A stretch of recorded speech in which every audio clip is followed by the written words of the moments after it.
Hermanos, vamos nuevamente a la epístola de Judas. Ustedes ven, estoy en el versículo 3 y ya se nos acabó esta corta media semana. Vamos a leer el versículo 3 y el versículo 4. Amados, ayer vimos eso. Por la gran solicitud que tenía de escribiros acerca de nuestra común salvación, me ha sido necesario escribiros exhortándoos que contendáis ardientemente por la fe que ha sido una vez dada a los santos. Cuando Judas decidió escribir su libro, su carta, él tenía una cosa en mente: voy a explicar el tema de la salvación. No hay tema más sublime que el tema de la salvación, el misterio de la salvación, el misterio de la gracia. Como hombres pecadores, perdidos, podemos encontrar perdón, podemos encontrar una nueva oportunidad, podemos encontrar salvación en Cristo. Pues Judas quería tratar ese tema, pero él dice: yo quería tratar del tema de la salvación, pero ya que algunos están entrando a la iglesia torciendo el maravilloso tema de la salvación, necesito exhortaros para que contendáis ardientemente por la fe que ha sido una vez dada a los santos, para que contendáis ardientemente. ¿Sabes que hay mucha gente que toma esta orden en el sentido de que hay que pelear por el evangelio, hay que atacar a las personas defendiendo el evangelio, hay que agredir a las personas defendiendo el evangelio porque lo estamos haciendo en nombre de Dios? Oh, queridos, eso es fundamentalismo. Cuando tú atacas a alguien pensando que estás defendiendo el evangelio, necesitas rebautizarte de nuevo, pero hay que llenar el tanque mitad hielo y mitad agua y dejarte 1 hora remojándote ahí, porque tú en nombre de Dios y en nombre del evangelio no tienes el derecho de dar rienda suelta a tus instintos no sometidos al Espíritu Santo. Porque la primera característica de alguien que ha sido convertido es el amor, porque Dios es amor. Y si Dios es amor y Él tiene una iglesia en esta tierra, la iglesia de Dios en esta tierra es la iglesia del amor. ¿Cómo tú puedes, en el nombre de Jesucristo, diciendo que estás defendiendo el evangelio, atacar personas, agredir personas? Claro que no agarras piedras, no das tiro a nadie, porque si no ya irías para la cárcel. Pero a veces las palabras son peores que las piedras. Y ahora en este tiempo de redes sociales, es fácil sentarse en el computador, en el anonimato, y agredir personas. Y en tu cabecita piensas que estás defendiendo el evangelio. Eso no combina con cristianismo. Jesús jamás haría eso. Y si tú eres un seguidor de Jesucristo, debes permitir que el Espíritu Santo reproduzca en tu vida el carácter tierno, manso y dulce del Señor Jesucristo. Pero entonces, ¿qué es lo que Judas está diciendo aquí? Él dice así: he cambiado el propósito, dice, primero quería hablarles de la salvación, pero he decidido exhortaros que contendáis. Esa palabra contendáis en griego es el verbo epaginosimai, que literalmente quiere decir que agonicéis defendiendo. No que agredáis, sino que agonicéis defendiendo. Que estés dispuesto a morir por el evangelio, pero no a matar por el evangelio, no a agredir por el evangelio, no a ofender por el evangelio. agonizar defendiendo los valores, los principios del Evangelio, a vivir el Evangelio. La mejor manera de defender el Evangelio no es con palabras, es con tu vida. Vive el Evangelio. No hay mejor argumento en favor del cristianismo que un cristiano transformado por el poder de Dios. Mahatma Gandhi, el líder hindú, decía, después de estudiar toda la doctrina cristiana, dijo algo terrible. Dijo, después de estudiar la doctrina cristiana, yo me volvería un cristiano, porque la doctrina es maravillosa. Yo me volvería un cristiano si no fuera por causa de los cristianos. Un cristiano que no ha sido transformado por la gracia de Jesucristo es el peor argumento en favor del cristianismo. Pero mi texto para esta noche no es ese. Eso ya vimos anoche. Dice, yo he decidido exhortaros que contendáis ardientemente por la fe que ha sido una vez dada a los santos. Porque algunos hombres han entrado encubiertamente, esa palabra encubiertamente en griego es la palabra metaschematizo, de donde viene nuestra palabra metamorfosis. Es decir, algunos hombres han entrado, pero entran pareciendo una cosa y se van transformando, se van metamorfoseando, y después se muestran como son, pero entran de mansito. Entran como que aceptan el Evangelio, pero de repente comienzan a cambiar, comienzan a metamorfosearse. Entran disimuladamente, dice, porque algunos hombres han entrado encubiertamente, metamorfoseándose. Y estos hombres desde antes habían sido destinados para esta condenación. Y miren cuál era el problema de ellos. Dos. Primero, estos hombres impíos convierten en libertinaje la gracia de nuestro Dios. Primer problema. Toman la gracia de Jesucristo y la transforman en libertinaje.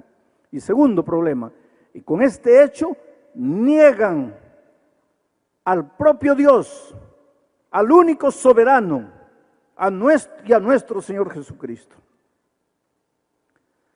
Vamos a analizar estos dos conceptos de apostasía que comenzaban a entrar en la iglesia. Dice, estos impíos convierten la gracia de Dios en libertinaje. Trata de pensar lo que está diciendo Judas. Estos impíos tratan de convertir la gracia de Dios en libertinaje. Quiere decir que esta gente habla de la gracia. Esta gente predica acerca de la gracia. Esta gente enseña acerca de la gracia. Pero Judas le dice, estos impíos. ¿Cómo puede alguien que cree en la gracia ser impío? ¿Cómo puede alguien que predica, que enseña, que canta sobre la gracia ser impío? Pero es lo que Judas dice. ¿Y por qué los llama impíos? La raíz de impío, malo, malvado, pero que entra disfrazado a las filas de la iglesia. Estos impíos toman un tema tan lindo, tan maravilloso como es la gracia de Jesucristo. ¿Qué es lo que te enseña la gracia de Jesucristo? Hijo, no importa quién eres, no importa cómo vives, no importa lo que has hecho, ven a los brazos del Señor Jesucristo para nacer de nuevo, ven para que seas transformado. Pero ¿qué hacen estos impíos? Ellos te dicen así, ven, la gracia de Jesucristo es abundante. No necesitas hacer nada para salvarte porque Cristo lo hace todo. Tú puedes continuar viviendo en tu pecado, pero Dios es amor y como Dios es amor, ya estás salvo. Dios es amor, su amor no va a acabar nunca y como no va a acabar nunca, tú puedes continuar viviendo tu vida de pecado y vas a ser salvo, porque como Dios es amor, finalmente todos se van a salvar. La diferencia es bien sutil. La verdadera gracia de Cristo no es solamente gracia perdonadora, es gracia transformadora. Pero lo que estos impíos enseñaban es, la gracia de Cristo es permiso para que continúes viviendo como quieras vivir, porque Dios te ama tanto que de todas maneras te vas a salvar. Y querido, nunca como hoy hemos vivido en tiempos cuando la gracia maravillosa de Cristo ha sido transformada en libertinaje. Libertinaje no es libertad, porque la libertad demanda responsabilidad. El libertinaje no. El libertinaje es hacer lo que tú quieres, vivir como tú quieres, andar como tú quieres y por donde tú quieres. Eso es libertinaje.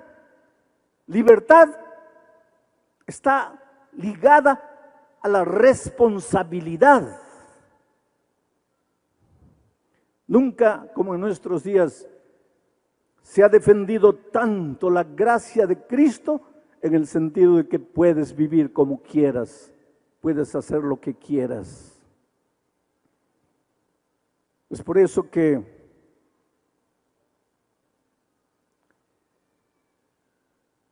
un hombre que duerme con otro hombre y no quiere abandonar el camino del pecado,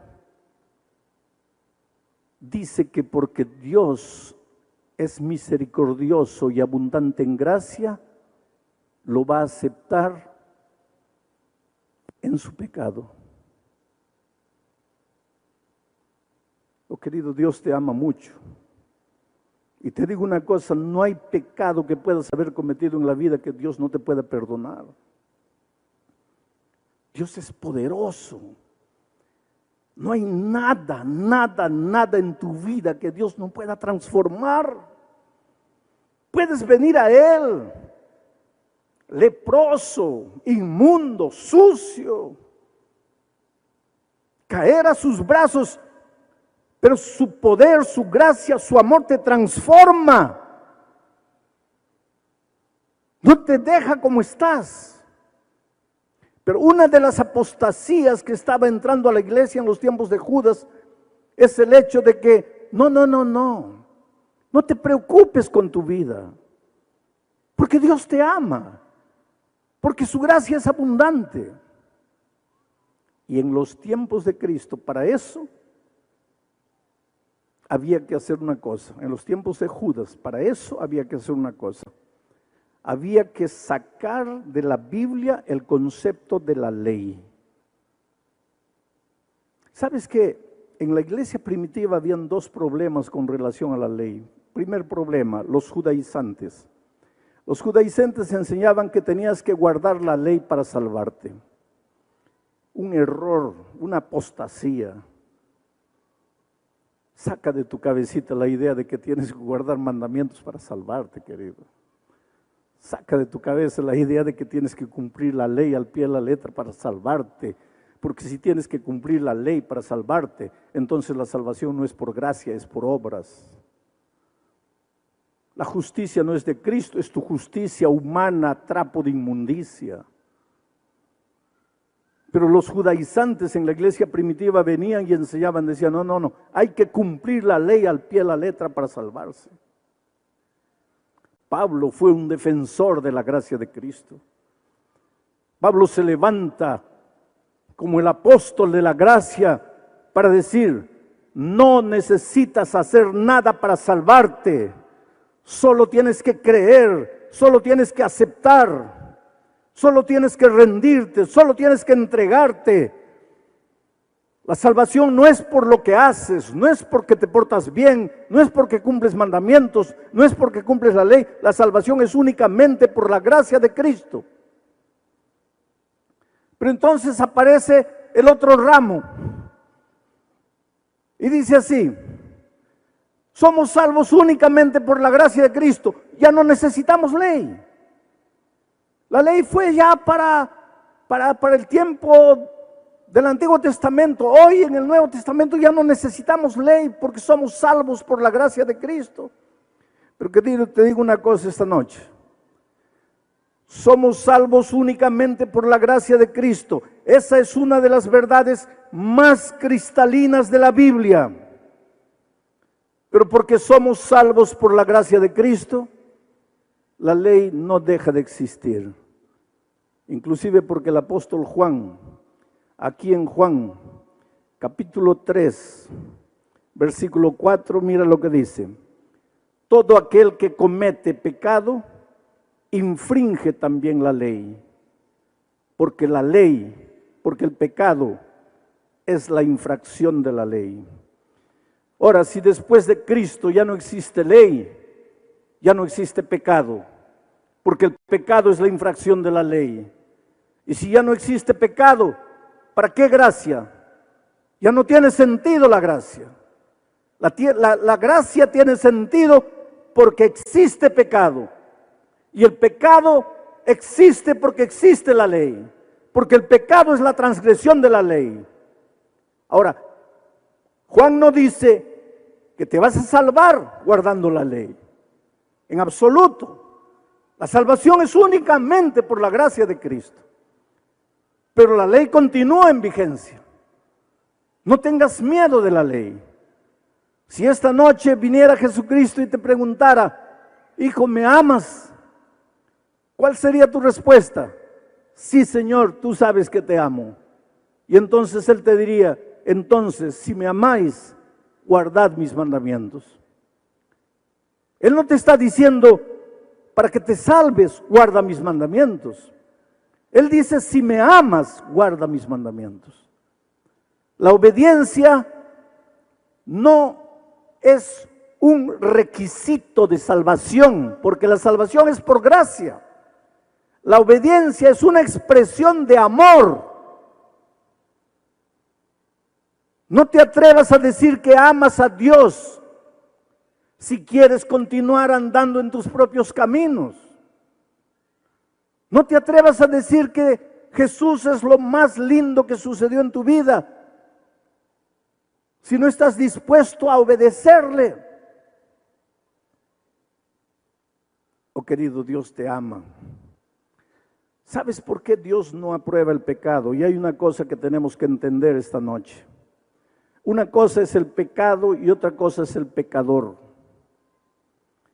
Voy a repetir: una cosa es el pecado y otra cosa es el pecador.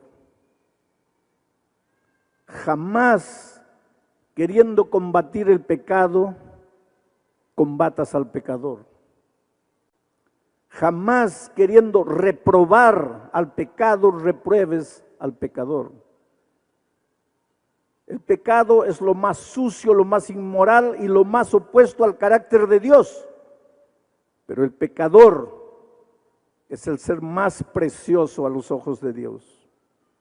No golpees al pecador queriendo golpear al pecado.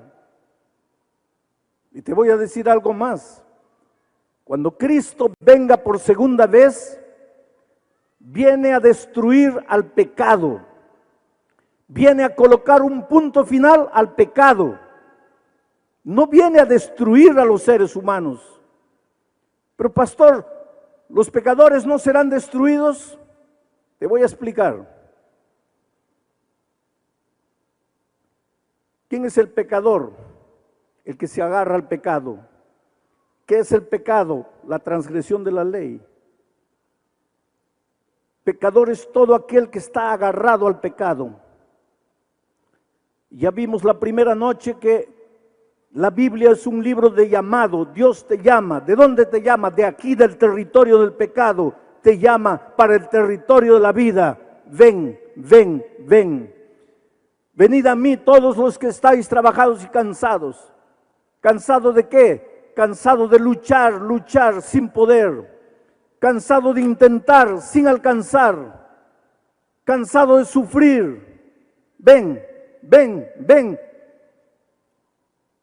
El Evangelio es la buena noticia de que hay solución para tu vida. Sal, sal del territorio del pecado. Ven. Dios no te puede tomar por la fuerza y arrancar del territorio del pecado. Tú tienes que querer. Tú tienes que decir sí. Jesús te llama y te dice, ven, ven, ven. Hoy es el día de buena nueva. Hoy es el día de salvación. Si oyeres hoy su voz, no endurezcáis vuestro corazón. Jesús te llama y te llama. Pero llegará un día en que Jesús va a venir a esta tierra para ponerle un punto final al pecado. ¿Y sabe por qué? Porque tú eres un hijo amado de Dios y el pecado te destruye, el pecado te hace sufrir, el pecado te anula, el pecado te paraliza, el pecado destruye tu familia. Tu hogar en este momento está destruido por causa del pecado. El pecado te mete en deudas, el pecado deforma tu personalidad, el pecado te esclaviza. Dios no te creó para ser esclavo, Dios no te creó para vivir endeudado, Dios no te creó para vivir prisionero de los vicios, Dios te creó para libertad, Dios te ama.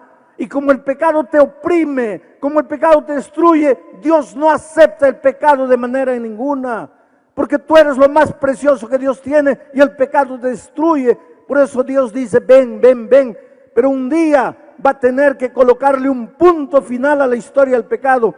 Y cuando ese día venga y la ira de Dios sea derramada, será derramada sobre el pecado.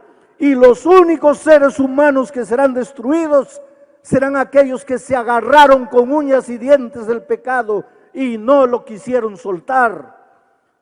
Tú no tienes que tener miedo de los juicios divinos, porque hoy es el día de buena nueva. Dios te llama, te llama, te llama.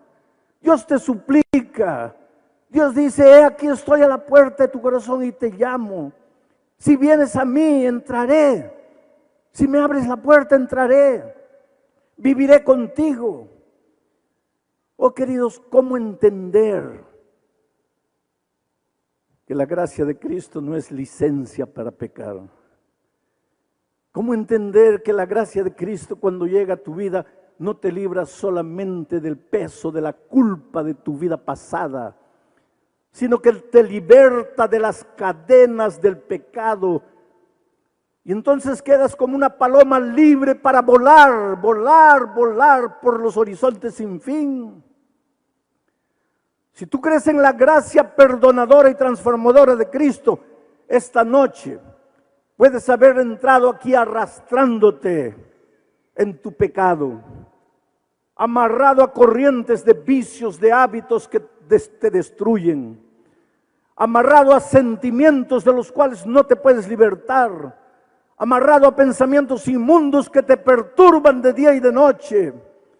Puedes haber entrado aquí arrastrando la lepra de tu pecado, pero el Señor Jesucristo esta noche está en esta arena y se mueve soberano en la persona de tu Espíritu Santo y llega cerca de ti y dice, hijo, si quieres yo te puedo libertar, si quieres yo te puedo curar, si quieres yo te puedo salvar. Déjate salvarte, deja de correr, deja de huir, deja de esconderte. Hoy es el día de buena nueva, hoy es el día de salvación.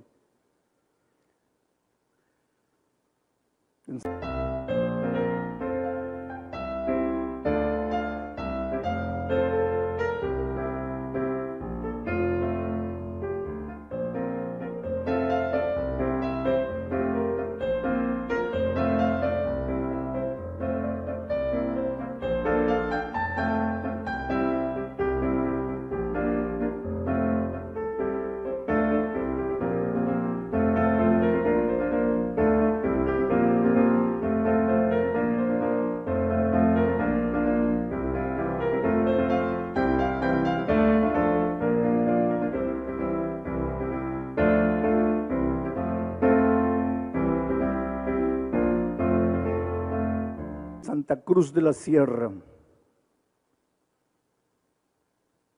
Hace muchos años atrás dirigí una campaña de evangelismo en el Coliseo Deportivo de esa ciudad. Al final hice una invitación y dije, ¿cuántos quieren entregarle el corazón a Jesucristo? Y un ebrio vino por el corredor central. Estaba completamente ebrio porque él venía, pero venía tambaleándose. Y toda la gente se reía porque seguramente pensaba, ese pobre ebrio no sabe lo que está haciendo. Pero él vino así, ebrio, porque esa noche yo dije, ven a Jesús. Estás drogado, ven trayéndole tu drogadicción. Eres víctima de algún vicio, ven trayéndole tu vicio. No puedes sacar de tu corazón el odio, ven trayéndole tu odio. Ven a Jesucristo como estás. Recibe la gracia perdonadora, pero también recibirás la gracia transformadora. Ven a Jesucristo como estás. Y ese borracho creyó y fue allá tambaleando. Llegó aquí adelante y comenzó a llorar, llorar, llorar. Pues todos los ebrios lloran, eso no es novedad. Mucha gente llegó aquella noche al llamado, mucha gente. A la noche siguiente yo dije, los que han venido anoche ya no se levanten hoy. ¿Cuántos quieren entregar el corazón a Jesús? Y la primera persona que se levantó fue de nuevo el ebrio y vino todo tambaleando por el corredor. Y ahora sí la gente comenzó a reír porque pensaban, está viendo, no sabe nada, no se da cuenta de nada, no entiende nada. El pastor dijo, los que se han levantado anoche ya no vengan, y él ya se levantó anoche. La tercera noche dije, ¿cuántos quieren aceptar a Jesús esta noche? Los que se han levantado las otras noches no vengan. Y pensé, el ebrio se va a levantar, pero el ebrio no apareció.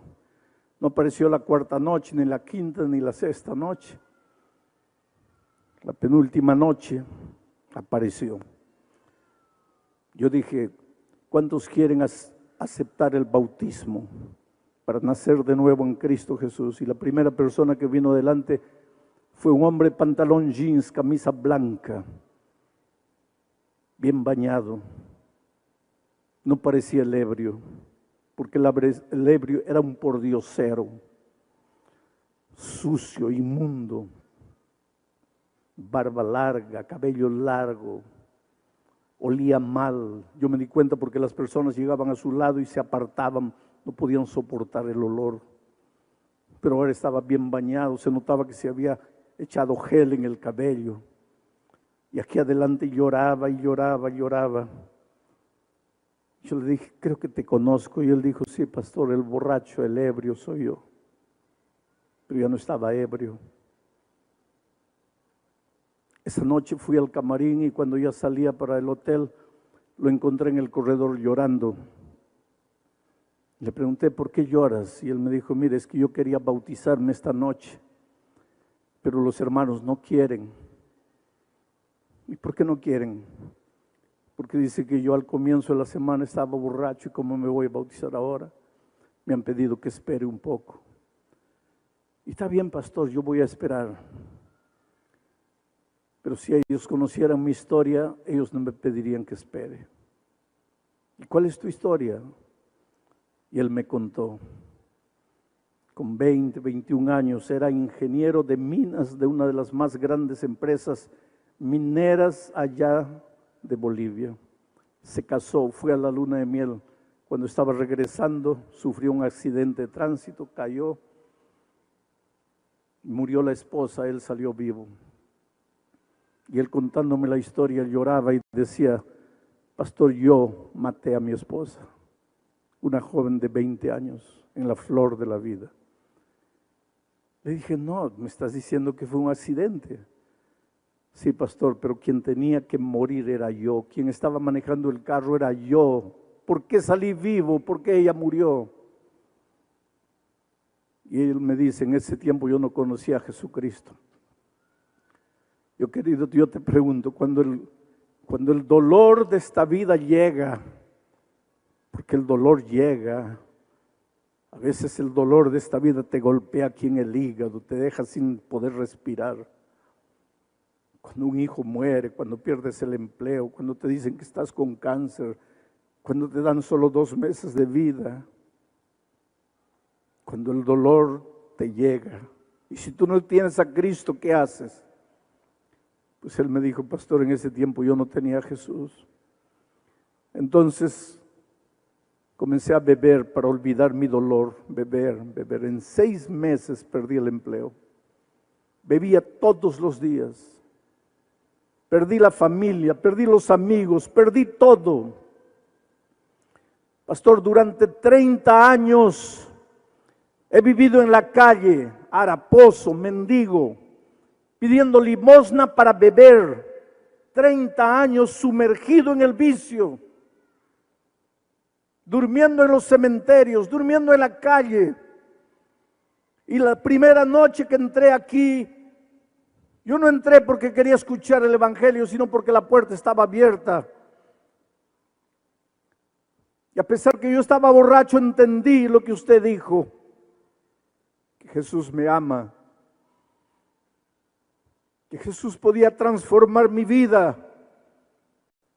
Y cuántas veces yo, en las noches frías,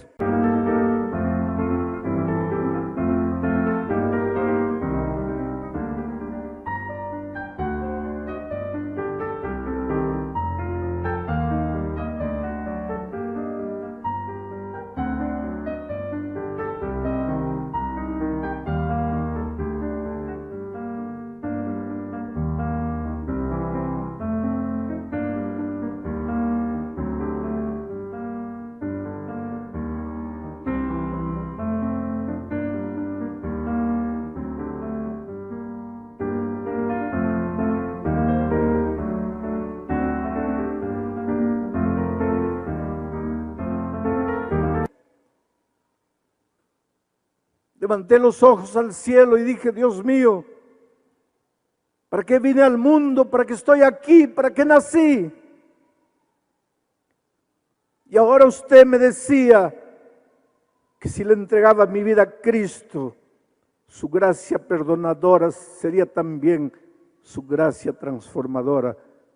Y yo creí, pastor, y por eso la primera noche, así ebrio, fui adelante. Y la segunda noche, ¿usted piensa que yo no entendí? Yo entendí. Usted dijo que no vinieran las personas de la noche anterior. Pero es que la noche anterior, después de aceptar a Jesucristo, yo salí y continué bebiendo. Entonces la siguiente noche dije, mi decisión de ayer ya no sirvió. Me voy a entregar de nuevo. Por eso vine, aunque la gente no entendía y se reía de mí. Pero esa noche salí y ya no bebí. Y pastor, hoy está completando 5 días después de 30 años que he bebido todos los días. Hoy completo 5 días sin colocar una gota de alcohol en mi boca. Eso es un milagro. Yo te digo una cosa, querido, eso es un milagro. La vida cristiana está hecha de milagros.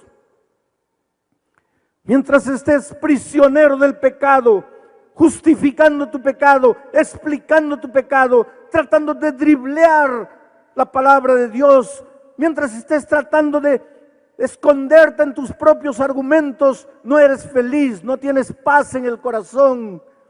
Necesitas rendirte, necesitas entregarte. Hoy es el día de buena nueva, hoy es el día de salvación. Y ese hombre se entregó y quería bautizarse, y los hermanos le dijeron, no puedes bautizarte porque hace 5 días estabas borracho. Había un hermano que estaba al lado escuchando todo y se acercó y lo abrazó emocionado y le dijo, hermano, perdóname, soy yo el que dije que no podías bautizarte, pero es que yo no conocía tu historia. Si tú quieres puedes bautizarte. Yo te digo una cosa en el nombre de Jesús, no juzgues a las personas.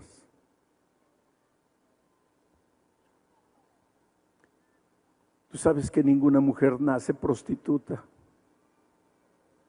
La vida la hace así. Nadie nace drogadicto, la vida lo hace así. No juzgues a nadie. Qué Dios maravilloso que no te juzga a ti, que te acepta como eres. Pero no te acepta para pasarte la mano y decirte, hijito, sigue pecando, que yo te amo. No. Te acepta y te dice, hijo, viviendo la vida que estás viviendo no eres feliz. Entonces yo te acepto para transformarte, para hacerte un hombre nuevo, una mujer nueva, para que pares de vivir los tormentos, las lavaredas de infierno que tu conciencia te hace vivir durante las noches. Aquel hermano lo abrazó y le dijo, si quieres puedes bautizarte. Pasaron 5 años.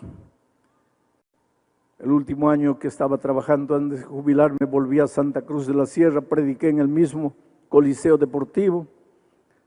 El pastor me recogió en el hotel, me llevó al Coliseo y cuando estábamos llegando vi a un hombre de chaleco fosforescente con un radio en la mano, con una linterna en la otra, corriendo de un lado para otro, dando instrucciones para que abran la puerta, que cierren la puerta, que organicen allá.